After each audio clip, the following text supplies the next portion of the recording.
Mathematics discussion চেনেললৈ সকলোকে স্বাগতম জনাইছোঁ।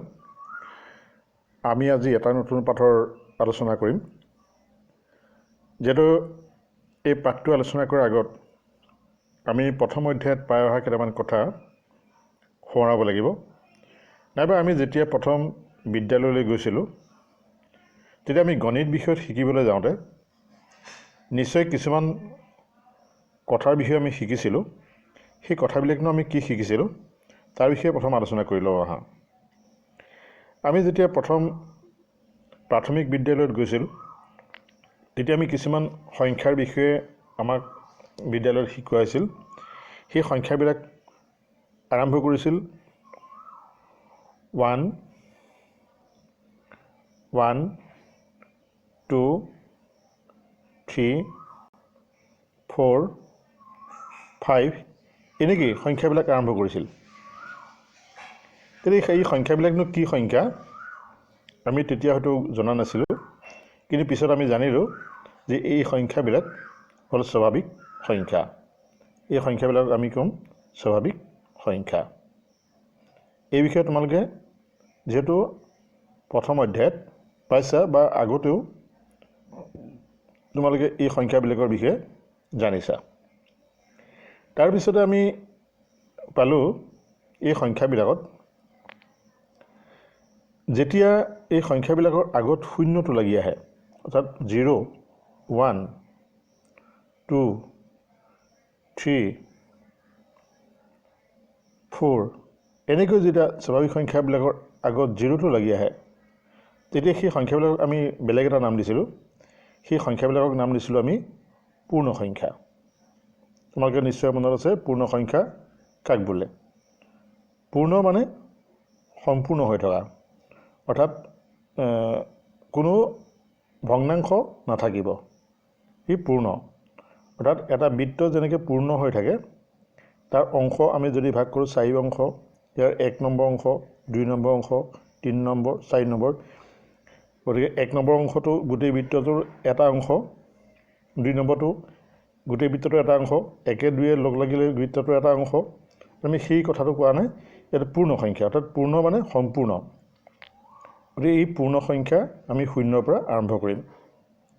গতিকে স্বাভাৱিক সংখ্যা আৰু পূৰ্ণ সংখ্যা এইবিলাক সংখ্যাৰ বাহিৰেও তোমালোকে গণিতত অষ্টমমান শ্ৰেণীত কিছুমান বীজগণিতীয় ৰাশিৰ বিষয়ে পঢ়িবলৈ পাইছিলা।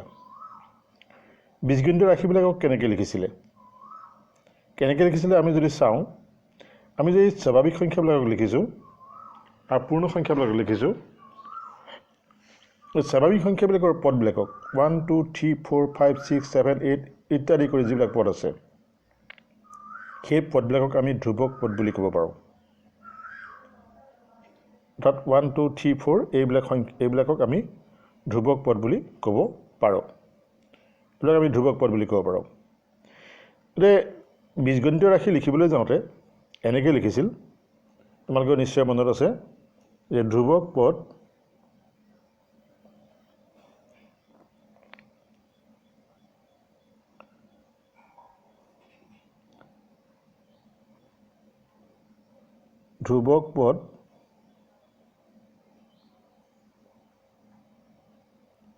তাৰপিছতে ব্যৱহাৰ কৰিছিল চলক, আৰু চলকৰ ওপৰত ঘাত আছিল পূৰ্ণ সংখ্যা।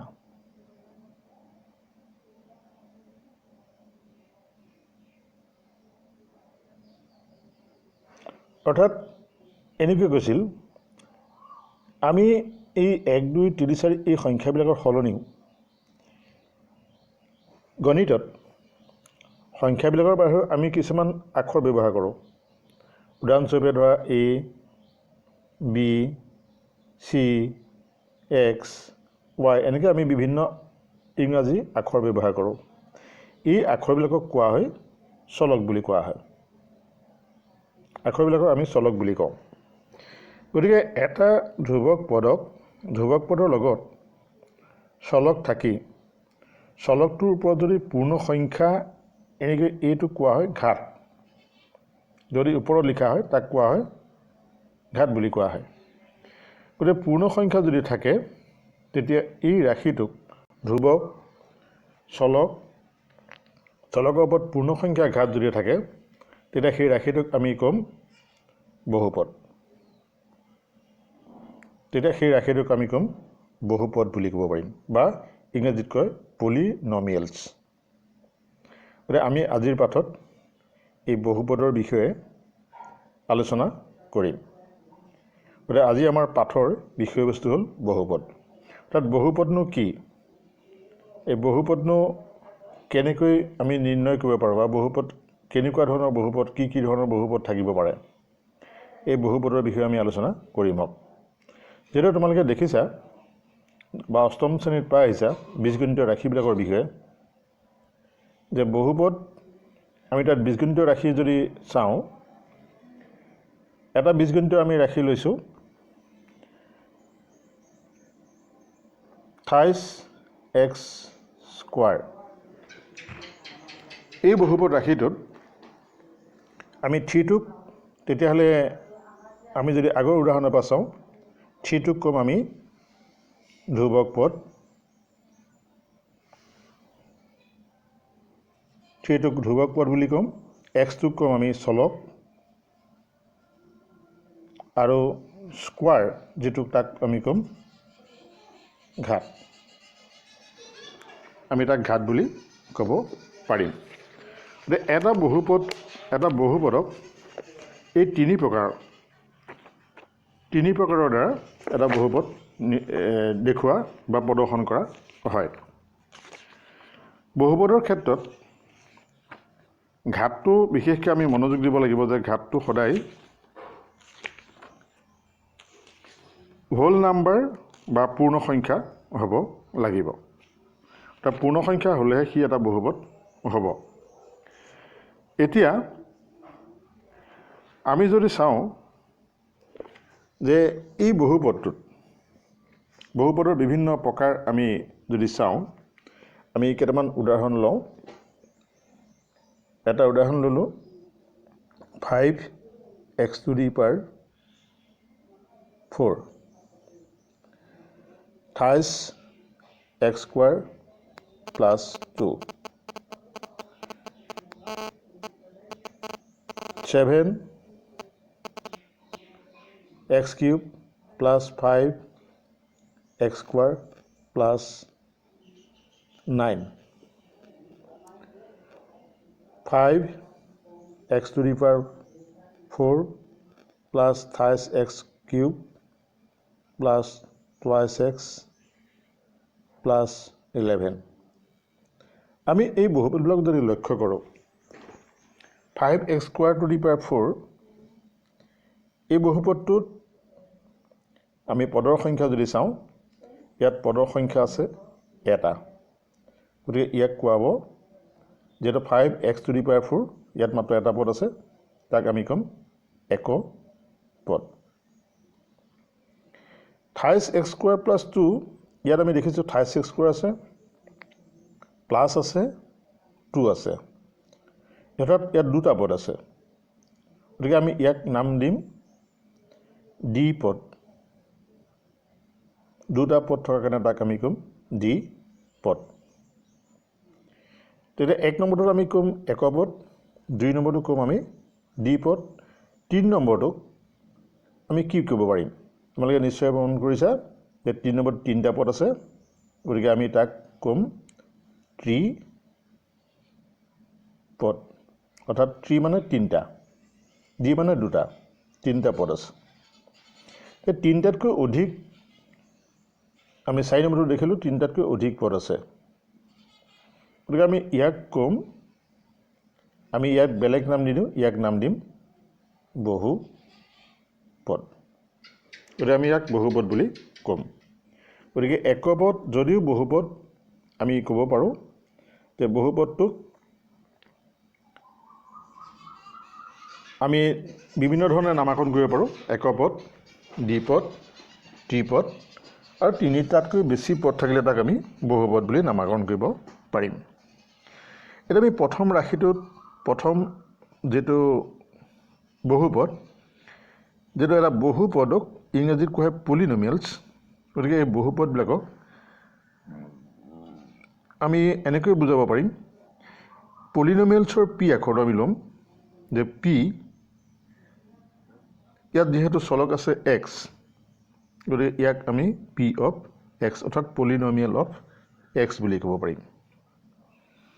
যদি এনেকুৱা এটা আমি পদ পাওঁ যে 5t² + 2, এই বহুপদটোক আমি কেনেকৈ নাম দিব পাৰিম?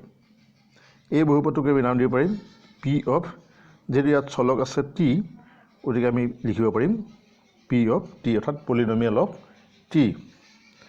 তেনেকৈ যদি আৰু এটা আমি বহুপদৰ কথা ভাবোঁ যে 5a² + 3, এই বহুপদৰ ক্ষেত্ৰত আমি লিখিব পাৰিম পি অফ এ।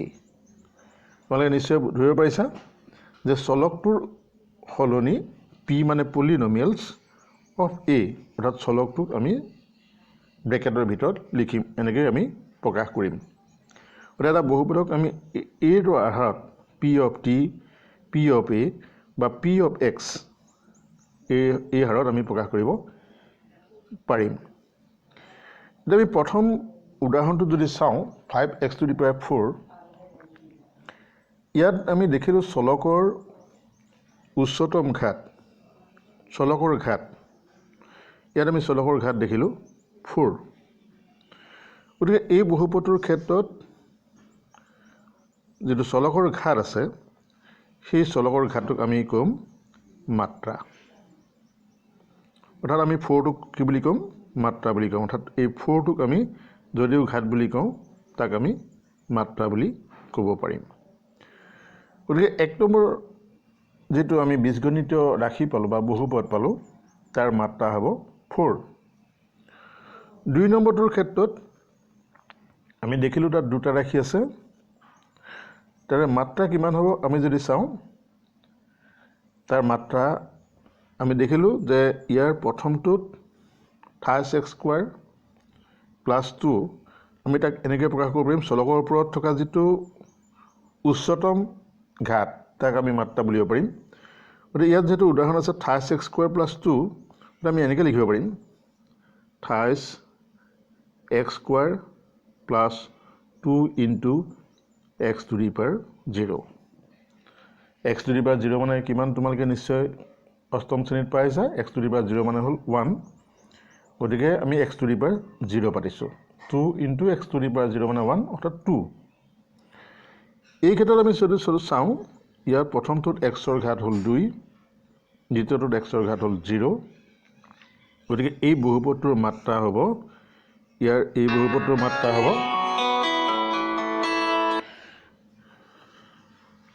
হ'ব 2। তেনেকৈ আমি 3 নম্বৰ উদাহৰণটো যদি চাওঁ, এই বহুপদটোৰ মাত্ৰা কিমান হ'ব তোমালোকে নিশ্চয় অনুমান কৰিব পাৰিছা। ইয়াত 7x³ + 5x² + 9, ইয়াত আমি দেখিছোঁ মাত্ৰাটো প্ৰথমটোত যিহেতু আমি দেখিছোঁ, প্ৰথমটোত আমি মাত্ৰা পাইছোঁ, প্ৰথমটোত ঘাত পাইছোঁ 3, দ্বিতীয়টোত ঘাত পাইছোঁ 2, আৰু তৃতীয়টোত যিহেতু ঘাত চলকৰ ওপৰত ঘাত 0, গতিকে আটাইতকৈ উচ্চতম ঘাতটো হ'ব 3, গতিকে ইয়াৰ মাত্ৰাও হ'ব 3। গতিকে ইয়াৰ আমি মাত্ৰা লিখিব পাৰিম, ইয়াৰ মাত্ৰা হ'ব 3। তেনেকৈ 4 নম্বৰটোত আমি যদি চাওঁ, তোমালোকে তাৰ পৰা নিশ্চয় উলিয়াব পাৰিবা যে তাত চলকৰ উচ্চতম ঘাত হ'ল 4, গতিকে তাত মাত্ৰা হ'ব 4। গতিকে আমি এটা বহুপদৰ এইদৰে মাত্ৰাৰ মানটো নিৰ্ণয় কৰিব পাৰিম। এই বহুপদবিলাকত তেতিয়াহ'লে আমি বহুপদবিলাকৰ বিষয়ে, বহুপদবিলাকত আমি কি কি থাকিব বা কেইটা পদ থাকিব, কিমান কোনবিলাকক বহুপদ বুলি ক'ব পাৰিম, সেই বিষয়ে তোমালোকে নিশ্চয় অনুমান কৰিব পাৰিছা যে এটা বহুপদৰ সম্পৰ্কত 3 ধৰণৰ প্ৰশ্ন হ'ব পাৰে। ধৰা টুৱাইছ x², এই বহুপদত আমি তিনি ধৰণৰ প্ৰশ্ন হ'ব পাৰে। এই বহুপদটোৰ ধ্ৰুৱক পদ কিমান বা সাংখ্যিক সহগ বুলি কোৱা হ'ব। সাংখ্যিক সহগ কিমান? গতিকে ইয়াৰ যদি প্ৰশ্ন হয় যে সাংখ্যিক সহগ কিমান, ইয়াৰ সাংখ্যিক সহগ হ'ব 2। ইয়াৰ চলক কি? চলক যদি ক'ব x, চলক ইয়াৰ ঘাত কিমান? ঘাতটো হ'ব 2। আনহাতে এই বহুপদটোৰ মাত্ৰা কিমান? মাত্ৰ হ'ব 2। গতিকে আমি এনেকৈ এটা বহুপদৰ বিষয়ে তাৰ বিভিন্ন প্ৰকাৰ আৰু তাৰ বিভিন্ন অংশ বিষয়ে জানিব পাৰোঁ। বহুপদৰ অংশ বিষয়ে তোমালোকক কোৱা হ'ল। এতিয়া বহুপদৰ যিটো প্ৰকাৰ সেই বিষয়ে তোমালোকক যিহেতু কোৱা হ'ল, গতিকে আমি একপদ, দ্বিপদ, ত্ৰিপদ আৰু তাৰ বাহিৰে তাতকৈ বেছি পদ থাকিলে তাক আমি বহুপদ বুলি ক'ব পাৰিম, আৰু এটা পদ থাকিলেও তাক আমি বহুপদ বুলি ক'ব পাৰিম। বহুপদবিলাকক সাধাৰণতে পি অফ চলকটো লিখি পেলাই পি অফ ব্ৰেকেটত লিখি আমি তাক প্ৰকাশ কৰিব পাৰিম। বহুপদৰ বিষয়ে এইখিনি কথা জনাৰ পিছত আমি বহুপদৰ এটা চলকযুক্ত বহুপদ, দুটা চলকযুক্ত বহুপদ বা তিনি চলকযুক্ত বহুপদো আমি পাব পাৰিম। এতিয়া আমি চাওঁ যে বহুপদবিলাকক একমাত্ৰাযুক্ত বহুপদ মাত্ৰা এটা যদি থাকে তাক বহুপদ বুলি ক'ব পাৰিম। দুটা যদি থাকে ঘাত তাক দ্বিমাত্ৰাযুক্ত বহুপদ। যদি তিনিটা মাত্ৰা থাকে তাত ত্ৰিমাত্ৰাযুক্ত বহুপদো আমি বুলিব পাৰিম। একমাত্ৰাযুক্ত বহুপদ বুলি চাবলৈ গ'লে যিবিলাক বহুপদৰ ঘাত 1 হ'ব তাক আমি একমাত্ৰাযুক্ত বহুপদ বুলি ক'ব পাৰিম। উদাহৰণস্বৰূপে একমাত্ৰাযুক্ত বহুপদ যদি আমি চাওঁ,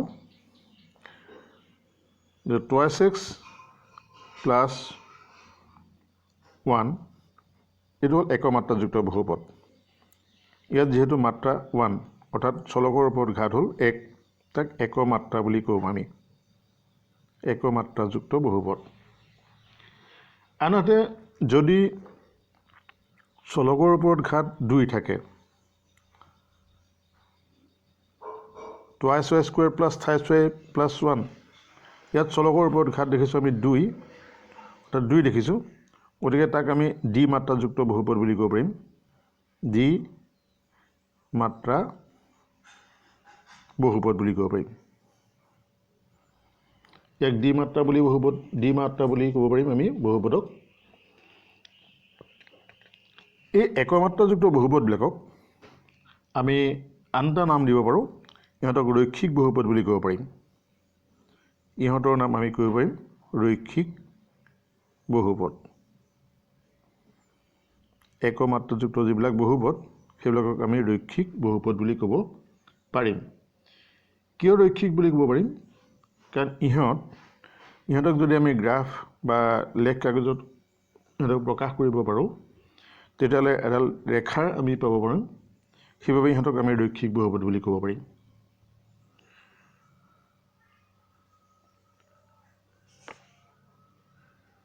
কিন্তু দ্বিমাত্ৰাযুক্ত বহুপদবিলাকক, যিটো দ্বিমাত্ৰাযুক্ত বহুপদ, এই বহুপদবিলাকৰ ৰৈখিক বহুপদ আমি ৰৈখিক বহুপদ বুলি ক'ব নোৱাৰিম। কিন্তু একমাত্ৰাযুক্ত বহুপদবিলাকক আমি ৰৈখিক বহুপদ বুলি ক'ব পাৰিম। গতিকে ইয়াৰ পিছতে আমি অনুশীলনীৰ প্ৰশ্নসমূহলৈ গৈছোঁ। যিহেতু অনুশীলনীৰ তোমালোকক 2.1 অনুশীলনীৰ প্ৰশ্নসমূহ আমি আলোচনাৰ বাবে গৈছোঁ। 1 নম্বৰ প্ৰশ্নত আমাৰ যিটো দিয়া আছে 2.1 অনুশীলনীত, তলৰ কোনকেইটা ৰাশি এটা চলকযুক্ত বহুপদ আৰু কোনকেইটা নহয়? তোমাৰ উত্তৰৰ যুক্তি দিয়া। ইয়াত আমি যুক্তি দিব লাগিব কি কাৰণে হয় বা কি কাৰণে নহয়। আমি 1 নম্বৰ প্ৰশ্নটো বাছি লৈছোঁ। যিহেতু 1 নম্বৰ প্ৰশ্নটোত আমাক উল্লেখ কৰিছে যে 4x² প্লাছ 5x প্লাছ 7 এই বহুপদ হয়নে নহয় আমি পৰীক্ষা কৰিব লাগে, বা যদি হয় কিয় হয় আৰু যদি নহয় কিয় নহয়। আমি প্ৰতিটো পদ যদি বিশ্লেষণ কৰোঁ প্ৰথম পদটোত আমি দেখিলোঁ 4x² ইয়াত ধ্ৰুৱক পদ 4 চলক x আৰু ঘাত 2 তাত 2টো এটা পূৰ্ণ সংখ্যা গতিকে প্ৰথমটো পদত বহুপদ নোহোৱাৰ কোনো কাৰণ নাথাকে 2 নম্বৰ পদটোত আমি যদি চাওঁ ইয়াৰ সাংখ্যিক বা ধ্ৰুৱক পদ 3 চলক x আৰু তাৰ চলকৰ পদ ঘাত হ'ল 1 আৰু 3 নম্বৰ পদটোত আমি যদি চাওঁ তাত চলক ধ্ৰুৱক পদ 7 চলক x আৰু ঘাত হ'ল 0 তাত আমি এনেকৈ যদি লিখিব পাৰোঁ যে 4x² minus 3 into x to the power 1 অৰ্থাৎ আমি 1টো তোমালোকে পৰীক্ষাত লিখিব নালাগে কিন্তু মই তোমালোকক বুজাবৰ কাৰণে লিখিছোঁ plus 7 into x to the power 0 ইয়াত আমি দেখিলোঁ যে বহুপদ হ'বৰ কাৰণে যিকেইটা তাৰ বৈশিষ্ট্য থাকিব লাগে সেই বৈশিষ্ট্য গোটেইকেইটা ইয়াত সম্পূৰ্ণ হৈ আছে যেহেতু সাংখ্যিক মান আছে চলক আছে চলকৰ ওপৰত যিবিলাক ঘাত আছে সেই ঘাতবিলাক অৰ্থাৎ 2 1 0 এইবিলাক হ'ল পূৰ্ণ সংখ্যা গতিকে সি এটা বহুপদৰ যিখিনি ধৰ্ম সেই ধৰ্মখিনি পালন কৰে গতিকে সি এটা বহুপদ হয় গতিকে আমি ইয়াক বহুপদ হয় বুলি ক'ব পাৰিম কি কাৰণে যেহেতু তাত চলকৰ ওপৰত ঘাত পূৰ্ণ সংখ্যা হৈছে 2 নম্বৰটো আমি যদি চাওঁ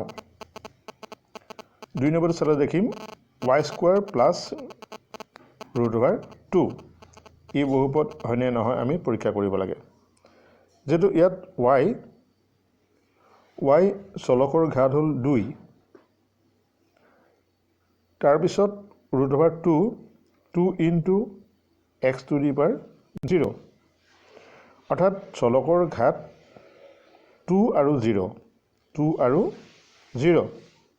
গতিকে ইও এটা বহুপদ হয় যেহেতু চলকৰ ওপৰত ঘাত পূৰ্ণ সংখ্যা হৈ আছে আৰু y² তাত সাংখ্যিক মান হ'ল 1 ইয়াৰ সাংখ্যিক মান হ'ল √2 চলক এইটো y to the power 0 গতিকে আমি দেখিলোঁ যে এইটো এটা বহুপদ হয় অৰ্থাৎ বহুপদ হোৱাৰ যিটা বৈশিষ্ট্য থাকিব লাগে সেইকেইটা বৈশিষ্ট্য ই ফিল আপ কৰিছে 3 নম্বৰটো আমি যদি চাওঁ y plus 2/y y plus 2/y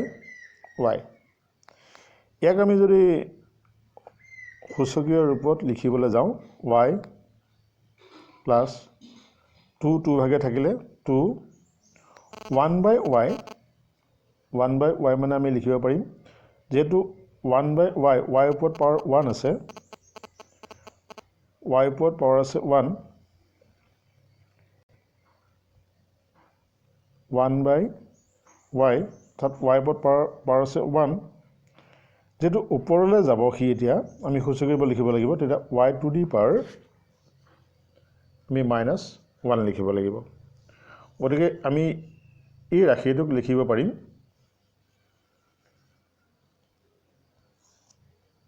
y to the power -1 এতিয়া আমি এই চলকটোত প্ৰথমটো চলকত যেটো সাংখ্যিক মান ইয়াত 1 ইয়াৰ ঘাত হ'ল 1 দ্বিতীয়টোৰ ঘাত হ'ল -1 যেটো -1 ই এটা পূৰ্ণ সংখ্যা নহয় এতিয়া -1 যেটা পূৰ্ণ সংখ্যা নহয় ই এটা বহুপদ নহয় গতিকে আমি ইয়াক লিখিব পাৰিম বহুপদ নহয় কাৰণটো কি কাৰণ হ'ল y ঘাত পূৰ্ণ সংখ্যা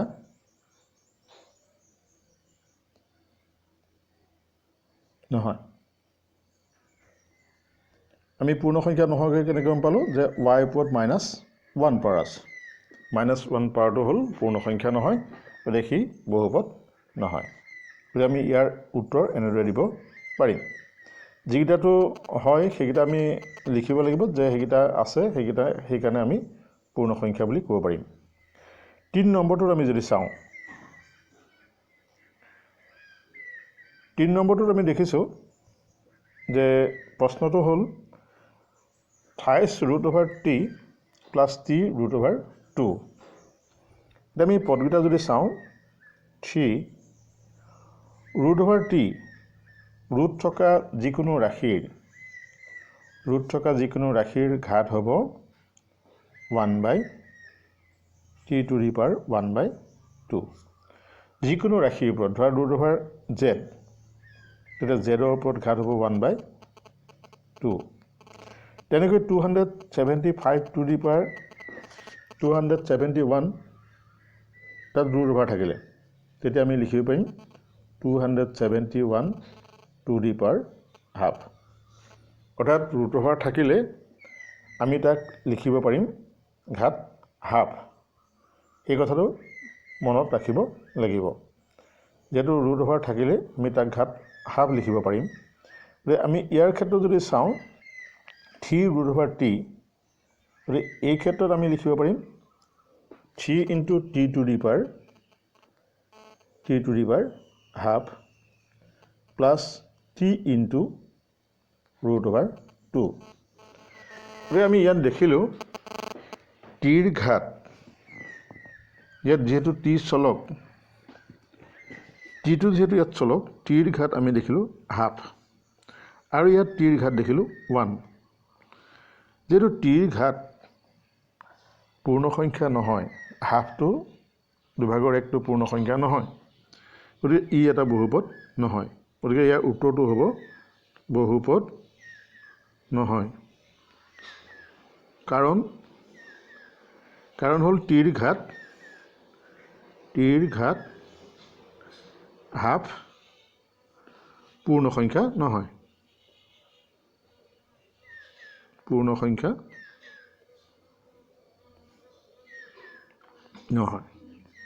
গতিকে আমি তাক বহুপদ বুলি ক'ব নোৱাৰি গতিকে আমি 3 নম্বৰটো বহুপদ নাপালোঁ 4 নম্বৰটো বহুপদ নাপালোঁ আৰু 5 নম্বৰটো যদি চাওঁ তোমালোকে চালে গম পাবা x⁻10 y⁻3 z⁻50 ই এটা বহুপদ হ'বনে নহয় যেহেতু ইয়াত চলকবিলাক x y আৰু z